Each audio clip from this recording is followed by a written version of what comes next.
This month we're doing the theme of becoming a mystic. Now, I didn't come upon becoming by accident. It was intended. I picked becoming versus being a mystic because being a mystic is that it's a static identity and that you become it and then you're it for the rest of your life. But in fact, being a mystic is always alive every moment of every day, and it's continuing to unfold and evolve. And as long as we are human beings on this earth, we are ever evolving. So we want to let go of the idea of an arrival place and recognize that we are in a state of constant becoming. And that a mystic, as we heard in the reading today, a mystic is not something mysterious. All 7 billion people of this planet, every person that's ever been born is already a mystic in that we are all born from the one power and the one presence. There's nothing outside of this one power and this one presence. It's in, through, and as all creation. It is not limited to this creation, but it is in, through, and as all of it. So everything that is birthed from and as this oneness. So our inherent nature is mystical. Becoming a mystic. And so we come to today's talk, which is the marriage of all that we are humanly with the divine. If we look at what the mystics are, they are fully human and fully divine, and it's paradoxical. We can't always understand it because the divine starts transforming the human. So we're on this journey of oneness and uniqueness. So last week I was talking about individuating. Individuating is Carl Jung came up with the term, and what he was saying is that what we as human beings have come here to do is to individuate, to make ourselves unique, to fulfill our uniqueness. So the more we grow and evolve, the less we become like other people, and the more we become like nobody else. So as children, we are born from the divine, but we also have our DNA from our ancestry. We also are developed by the environment, this story of our childhood life. And that gives us a sense of an identity, a personality of how we show up. And then as we continue to grow in our teen years, we start to maybe push away our family a little bit or what we were raised with to start fitting in with our friends. And that's a new aspect of our identity, of how we see ourselves. And relationship with our friends becomes sort of our central matrix. And then eventually, even amongst our friends, we'll say, well, who am I in that? Who am I? What do I care about? What do I value? Regardless of what other people care about, what do I care about? How do I express myself? And this becomes our unending journey for the rest of our life, is this individual expression, discovery, revelation of the I-ness of my being. I don't need to hold this the whole time.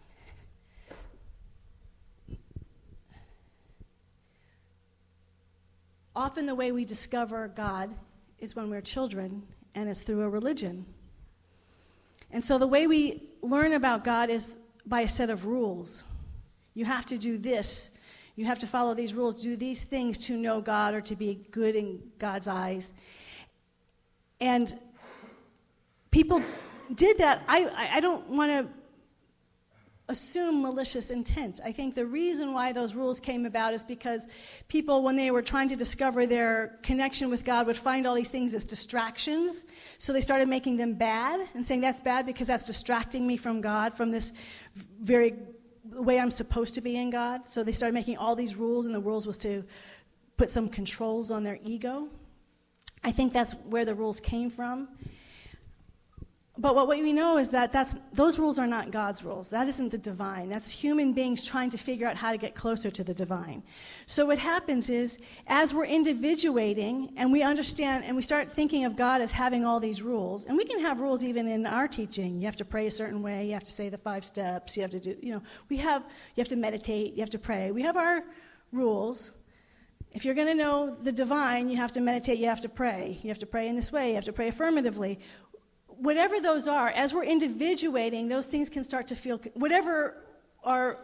that is, it can start to feel constricting. We can start to feel confined by it. I don't want to do that. Does that mean I'm outside of the divine now? Does that mean I can't connect with the divine if I don't follow these rules?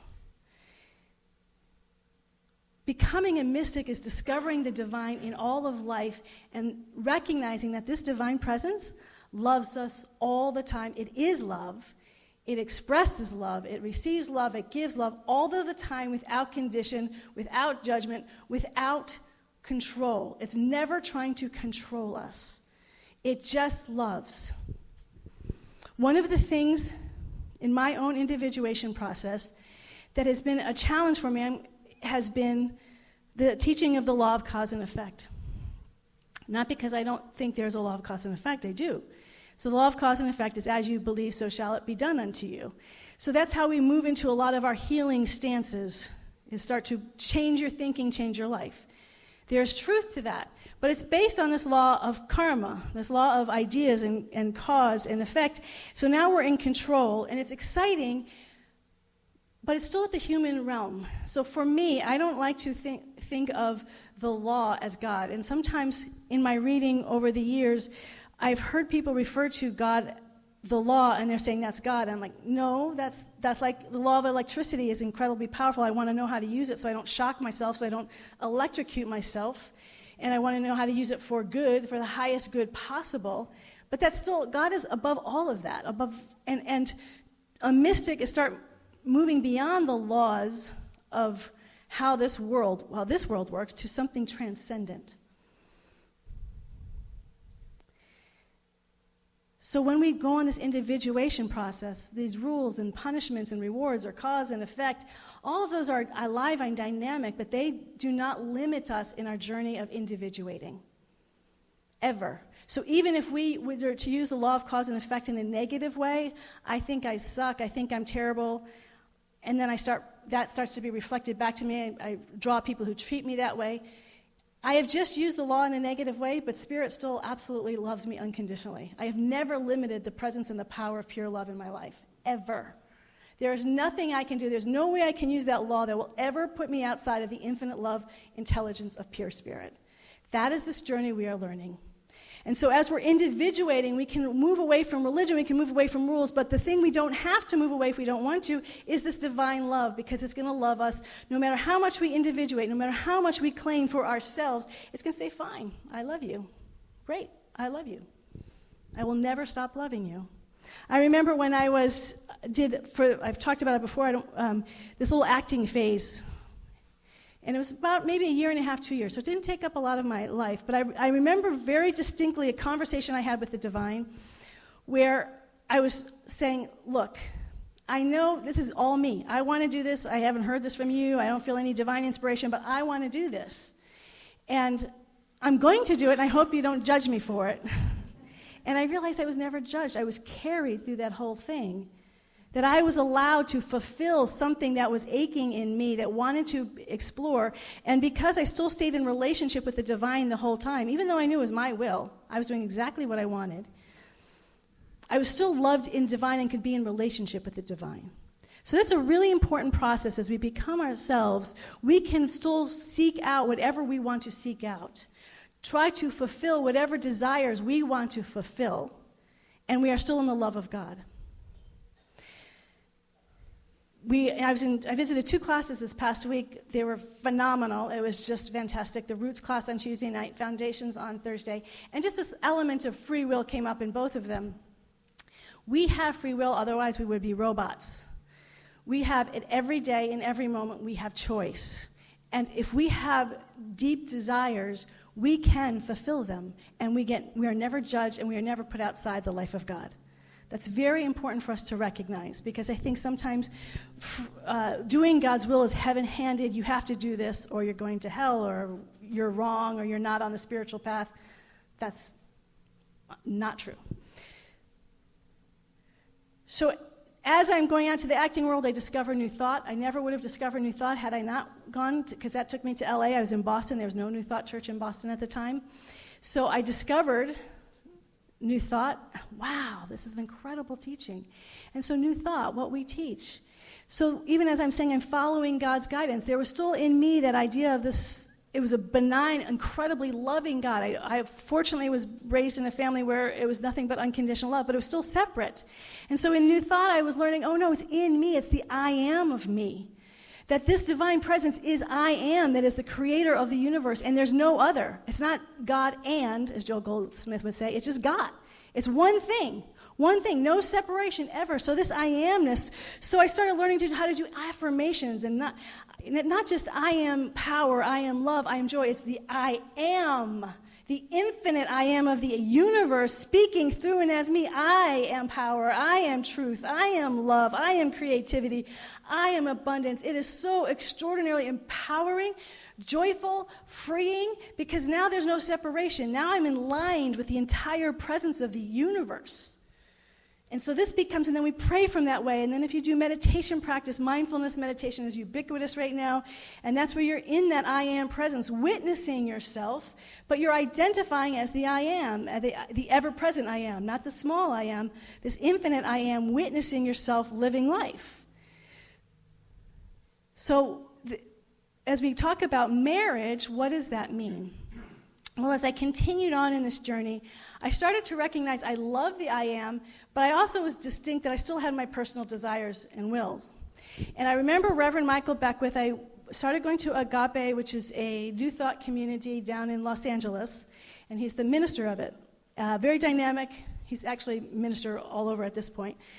He once in a while makes it back on Sundays. So he's back there most Sundays.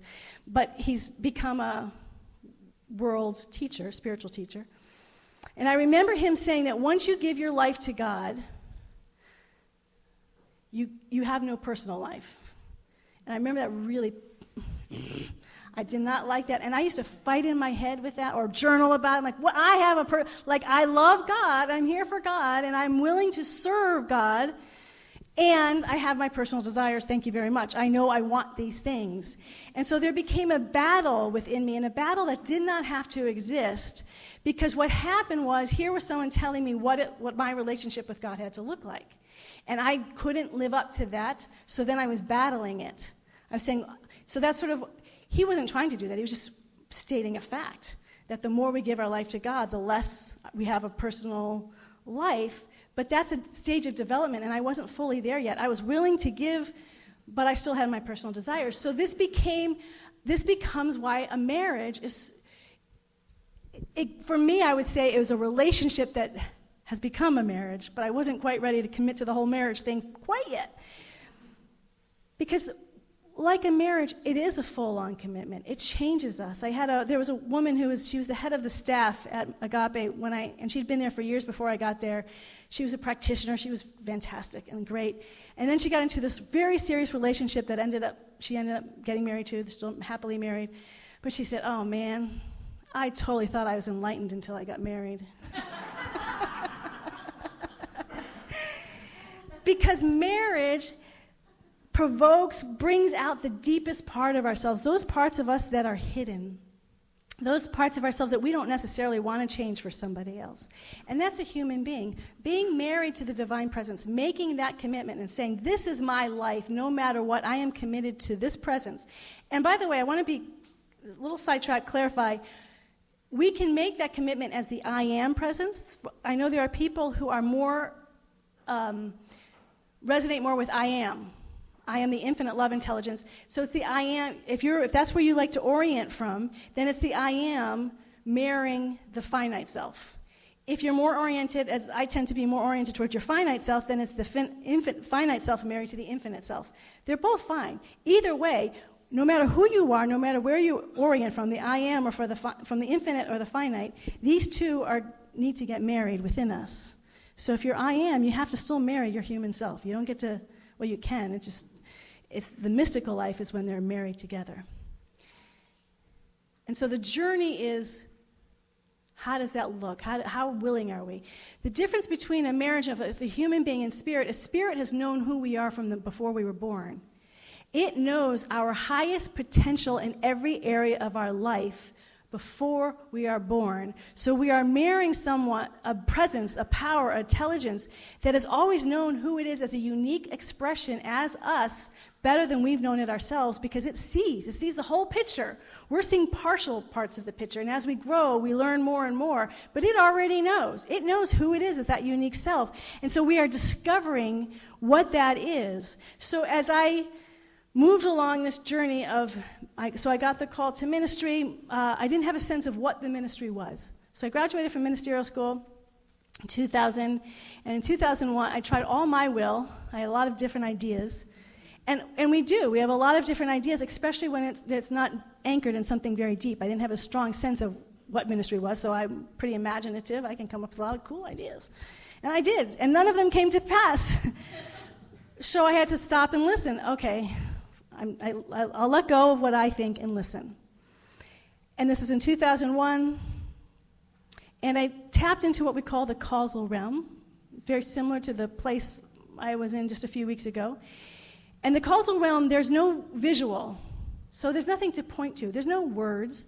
There's no light. There's no images, because it's like the way the teachers like to refer to it is like being in the deep state of deep dreamless sleep. We have dreams. That's one level. And that's there you have images and symbols and words and guidance that you can refer to. At the causal realm, you're not in a place that you can refer to. So I was envisioning, I tapped into it, and I knew. It's like this stamp. I just knew what I had to do, but I had no words for it. So I remember coming out of the visioning and went straight to, okay, I need to become a pulpit minister. I don't know how I knew that. I just knew there was no shadow of a doubt. And I remember trying to find words. So there's always that translation of trying to translate what we hear or what we experience into human form, because they are two completely different states. So I understand this idea of separation, because they are very different states of consciousness, and our job is to start integrating them. That's the extraordinary journey of the mystic, is where these things that seem so separate, by giving ourselves to it over and over, they start we can start being married, allowing all of it to flow through us. And so finally, the words that came from what I received in that vision was, stand on your own 2 feet. That was the vision. And so for me, it's whenever that causal idea for our life, it's multidimensional. It's not just like this one, it's not like an idea that's singular. It contains all aspects of our life, and it's years and decades of our life. It's eternal. So in that moment, I knew my next step was to be a pulpit minister. I was used to being a support person. I was the youngest of 3 dynamic brothers and parents. I loved supporting them and cheering them on and saying how great they were. But I had a very hard time doing that for myself. So that was my next step, being a pulpit minister. And that's had all sorts of wonderful ups, highs, and lows, how to do that with motherhood. What kind of minister was what was I supposed to do as a minister? Just, there's all sorts of challenges that I had, but it was always in relationship with the divine. Now I was surrendered. Now I was willing. Now I was willing to listen. I went through a dark night of the soul for about 2 or 3 years. That was very challenging, but dark nights of the soul always leads to a new dawn. And so that led to a deeper experience of the divine. And what started to show up was healing. I can think of 2 incidences. One was a while ago. It was about 9 years ago. 7 or 8 years. And it was just revealing something that I had done that I hadn't even realized. I was completely unconscious, and it really was hurtful, but I didn't know it. And it just gently pointed me in the direction of that experience so I could heal it. And then this past spring, for any of you who were here this past spring, I was sharing about my healing that I had around abortion. I had an abortion 30 years ago, done a lot of healing work, because I've always been public about it, so I didn't think I had more healing, but the presence just gave me a very specific situation in my life that brought up an area that was unhealed, and that experience that I didn't know. So beyond just the extraordinariness of just allowing these healings to happen, what it taught me, and this is for those of us who have been in New Thought for a long time, one of the things, and I hear this actually in other religions, not just New Thought, that when we are in those high states, when we are open to that, we're in the visionary state at a subtle level, causal level, that it knows no pain, it knows no fear, it doesn't see evil. And that's true. When we're in that place, we don't see it. And we are the marriage of heaven and earth. We are the marriage of the infinite and the finite. And the infinite does know pain in this world. And that's what I was learning from this healing experience. It knew the pain that I was suffering because I had caused other people's pain, hadn't even realized the other pain. And it was saying, you need to heal this. It wasn't saying, well, it's okay if you just go up to causal, that doesn't matter anymore. No, it mattered. Like, it was very intentional. It matters to the divine presence that we heal every aspect of our being. So many times we hear about this, and if you read near-death experiences, the review of your life, healing. We don't have to wait till we die. It's happening now, and we don't have to seek it out. It seeks us out. The divine presence is very actively interested in our life here if we are choosing the divine life. At every point in our life, we get to choose, do I want to know the divine will in this moment? What I personally, I'm not going to say it's a universal truth because there's 7 billion people upon it, and I know there's people who disagree with me. But I can only speak from my truth, and for my truth, the divine has a definite will in every area of my life every single day. The question is am I willing to listen to it? Am I willing to engage with it? And I argue with it. I can't help it. And it shifts sometimes. So I'm like, well, maybe I was hearing it through and that's not what you were saying. Maybe I was hearing you wrong. So actually arguing with it helps clarify what I'm hearing. But it's a constant engagement and it's a constant choice. We can have anything we want without any judgment. We can use the law of cause and effect to create an incredible life that we want for ourselves. But if we want to give our life for God, it's going to give the divine presence, the infinite love, intelligence, whatever word that is comfortable for you. It's going to carry you on your own individual journey that is like nobody else's. We can't create a journey like anybody else's. The divine doesn't compare. Remember I was sharing that 2 weeks ago? It doesn't compare. If I'm creating the life of my own imagination, it's going to be based on what I already know. But when it's coming from Spirit, it's coming from a place that isn't already done.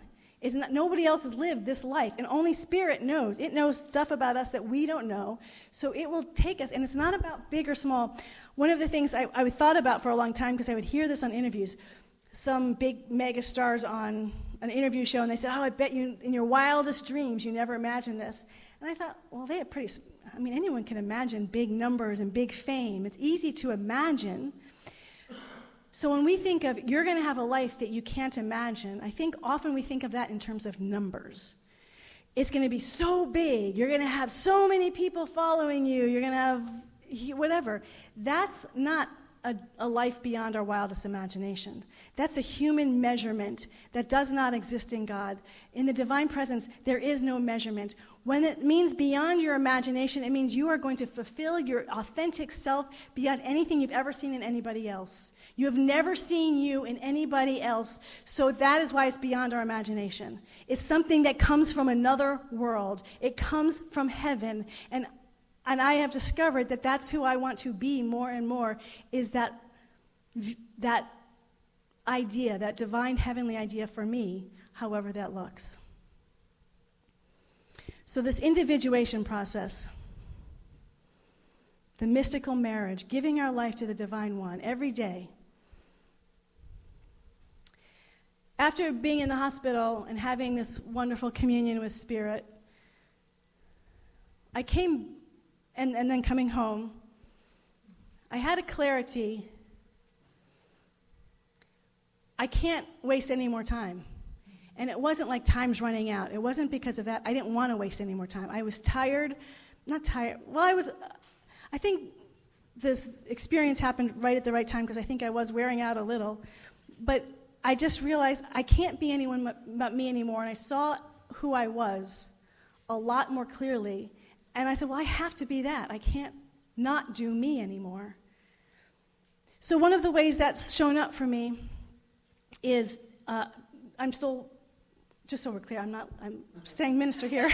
Just be clear about that.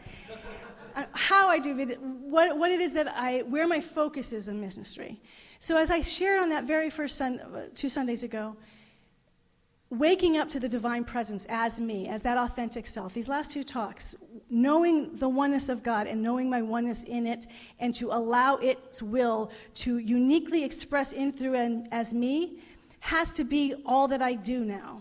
It is, I play many roles. I'm a mother, I'm a wife, I'm a minister, I'm a friend, whatever. We all play many roles. Everyone here plays many roles. But all of it is for the divine. None of it is outside of the divine. None of it is to make other people happy.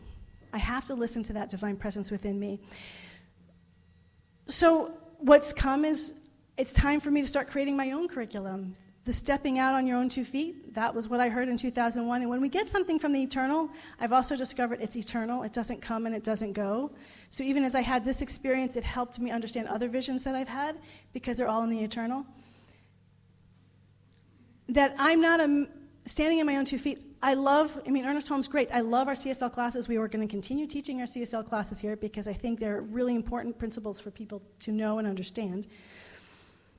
And there's for me, a focus on the law of cause and effect. There's a focus on creating this world according to what we want. It's very empowering. But for me, again, it felt a little limiting because I became less interested in what I wanted from the world, and I wanted to know God more. And I've been told many times, my feeling is if I'm going to start a beginning class in becoming a mystic, the opening prayer, the first prayer work is to have a direct experience of pure spirit. And what I kept being told is, well, no, first you have to learn the law of cause and effect and learn that it works to get a perfect parking place and learn how these things work so that you are available to the God. And I'm like, but that hasn't been my experience. And I finally just realized this isn't my experience. My experience is I've had experiences of the divine my whole life, and I didn't have to do all these classes to have an experience of the divine. It's ever present with us right here and right now.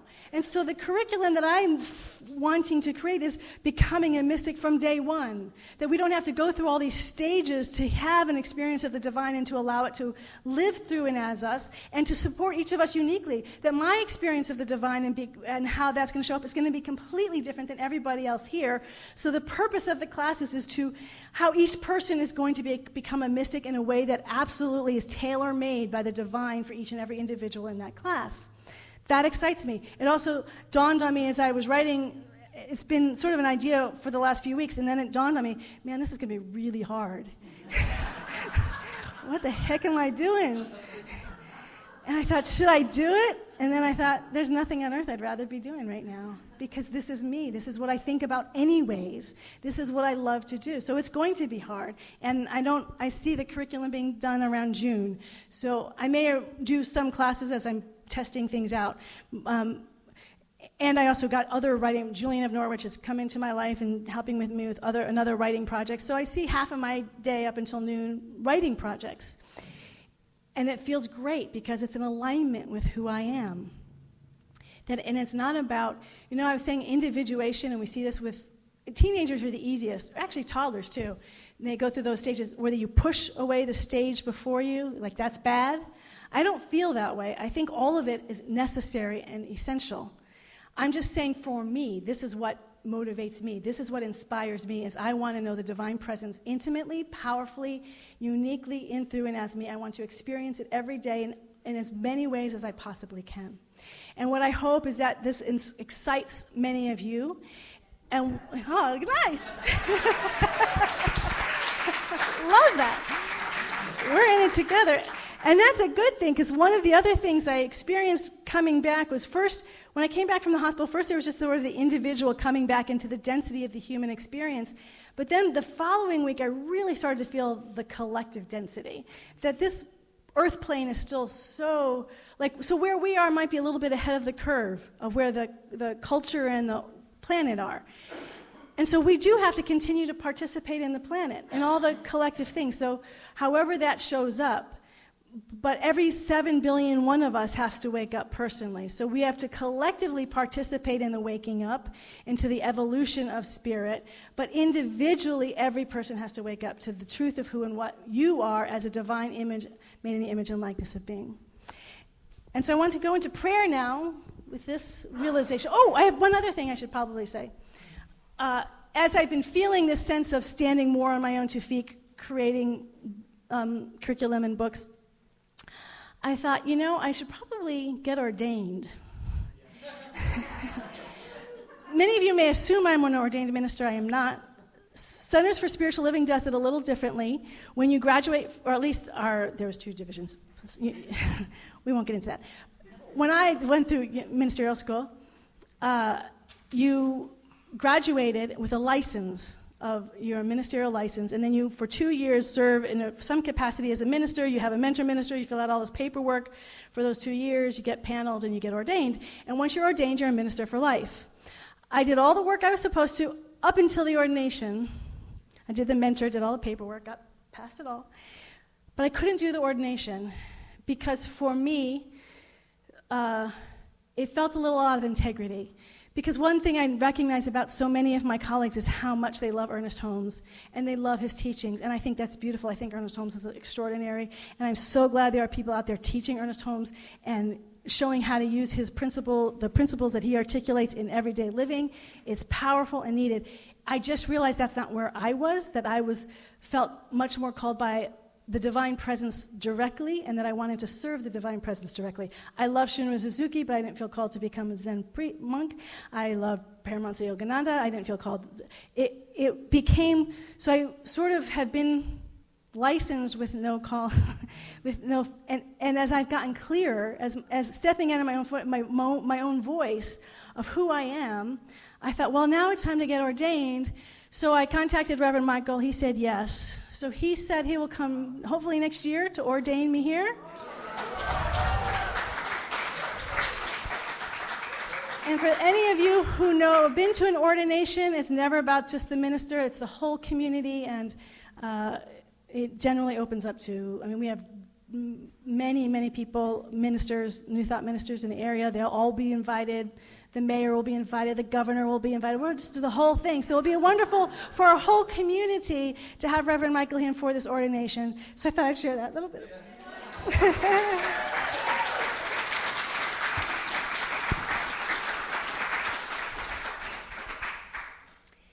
So I just wanted to end with just this very simple. There's this book called The Way of the Pilgrim, and he just wants to know how to pray without ceasing. He's a simple guy traveling. He's from Russia, and he learns this thing called the Jesus Prayer. Now, many of us know, many of you may have heard of the Jesus Prayer. It was something they used on Mount Athos, but no one knew about it. And I'm not advocating for the Jesus Prayer. What I'm saying is that, so it's changing his life. This is his way of becoming a mystic. This is his path. But by giving himself fully to his path, as he's knowing his oneness, he's becoming a healing presence for people.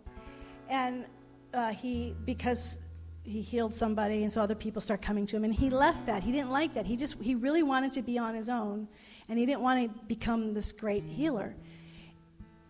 That's a really important thing for us to remember, because I think we all have an idea of what we should or shouldn't be doing. Joel Goldsmith is the opposite. He did become a healer. That we have our own individual calling, but by him following his calling, there's this beautiful book now called The Way of the Pilgrim, and it introduced the Jesus Prayer to the world. So he actually ended up being a healing presence for so many people than he would if he had just stayed in that village becoming a healer. So there's no right or wrong. We follow what is given to us. And this is just a sample of what his practice did for him. His example kindled in me a zeal and thankfulness and love for God. The prayer of my heart gave me such consolation that I felt there was no happier person on earth than I. And I doubted if there could be greater and fuller happiness in the kingdom of heaven. Not only did I feel this in my own soul, but the whole outside world also seemed to me full of charm and delight. Everything drew me to love and thank God. People, trees, plants, and animals, I saw them all as my kinsfolk. I found on all of them the magic of the name of God. Sometimes I felt as light as though I had no body and were floating happily through the air instead of walking. Sometimes when I withdrew into myself, I saw clearly all my internal organs and was filled with wonder at the wisdom with which the human body is made. Sometimes I felt as joyful as if I had been made a czar.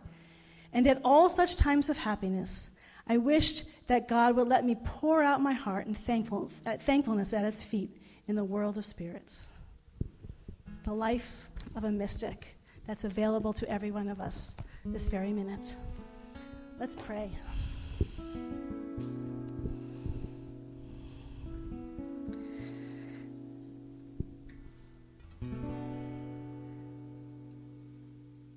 And so we allow ourselves to feel the infinite, eternal joy of pure spirit, the delight of divine presence that is everywhere present. We open ourselves to recognize that everything in this room, the music in the background, the people sitting to the right and to the left of us, in front of us and behind us, the ceiling, the floor, the earth on which we exist, all of it is this unlimited, delighted, loving presence of pure light and joy.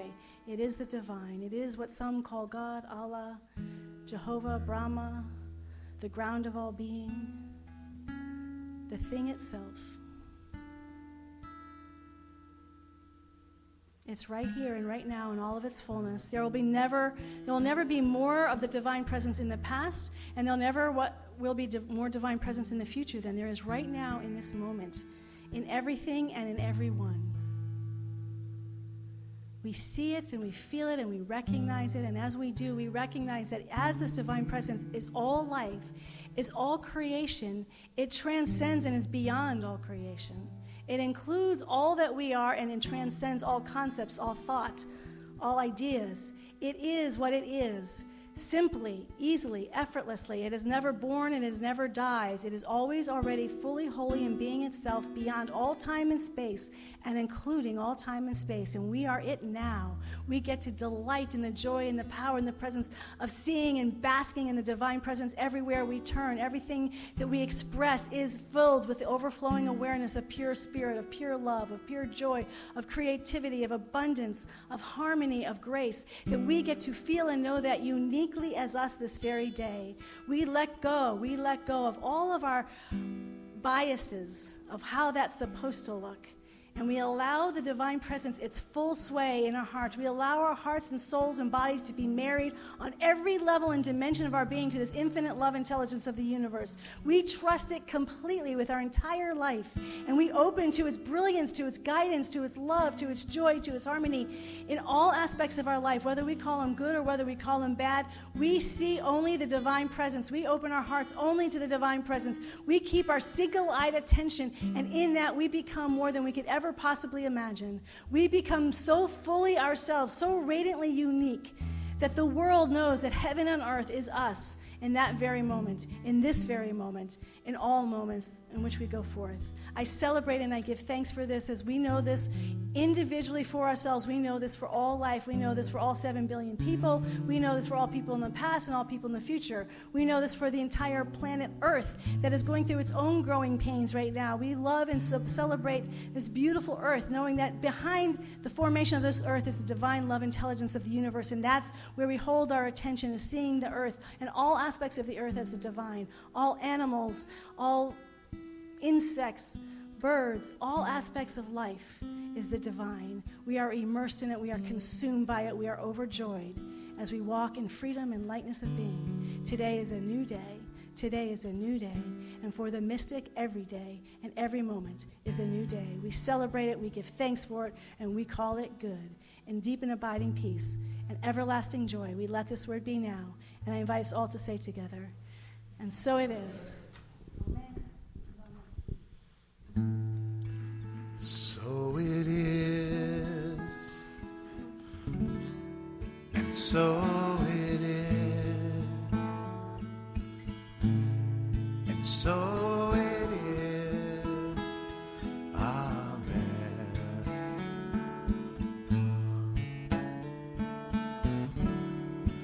Amen. Amen. So